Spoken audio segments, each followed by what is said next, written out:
Hamann and Benson, a vision for your future.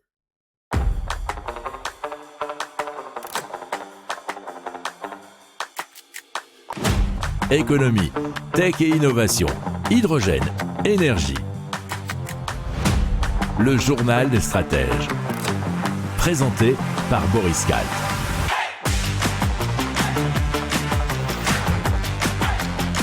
Bonjour à tous et bienvenue dans le journal des stratèges consacré aujourd'hui à l'économie. Allez, on va parler d'inflation dévastatrice selon le FMI, on va parler d'efforts de guerre alimentaire, on va parler aussi d'une hausse brutale des carburants aujourd'hui. Vous écoutez le journal des stratèges numéro 228 et ça commence, c'est bien tout de suite. Hamann and Benson. Le journal des stratèges. Allez, on parle tout de suite d'inflation et puis bien des conséquences qu'il va y avoir selon le FMI, puisque selon eux, une escalade du conflit en Ukraine aurait des conséquences économiques dévastatrices au niveau mondial, puisque les sanctions imposées à la Russie auront un impact substantiel sur l'économie mondiale et les marchés financiers, avec des effets collatéraux pour d'autres pays, selon le FMI, c'est repris par bfmtv.com. Même si les prévisions restent soumises à une extraordinaire incertitude, les conséquences économiques sont déjà très sérieuses, et je pense que vous vous en rendez déjà compte si vous suivez notre revue de presse.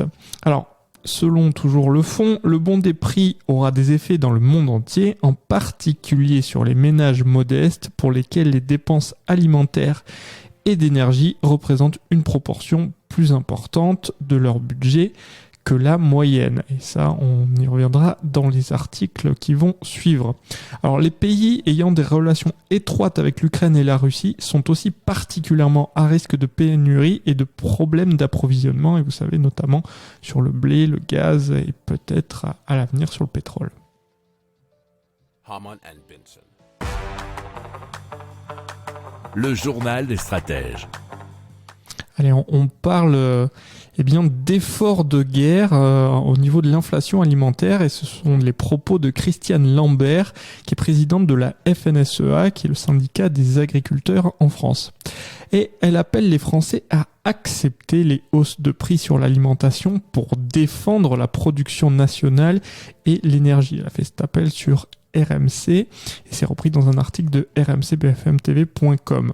Alors, selon elle, ce qu'il faut dire aux Français, c'est que l'énergie va augmenter, que l'alimentation va augmenter, et que c'est un effort de guerre qu'il faut faire.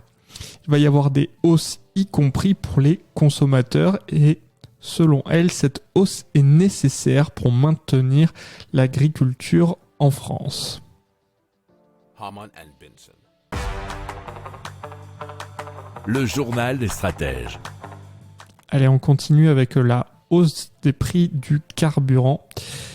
La conséquence la plus forte de ce conflit en Ukraine sera, selon Dominique Schelcher, qui est président du système U, ça sera la hausse brutale du carburant dans les jours qui viennent. Et effectivement, il faut savoir que il faut environ 45 jours pour que les prix du pétrole se répercutent sur le prix à la pompe. Pour l'instant, on atteint un petit sommet, nous avons l'entour de 130-140 $ le baril, ce qui est un niveau de prix équivalent à 2008.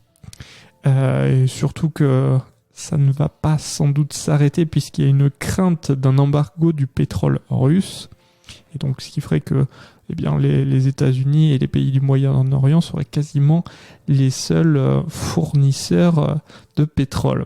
Alors il faut savoir qu'en 2008, quand le prix était à un niveau quasi équivalent, l'impact pour les Européens a été bien moindre, car l'euro-dollar était favorable à l'euro, et par conséquent le prix n'était pas si haut que ça à l'époque.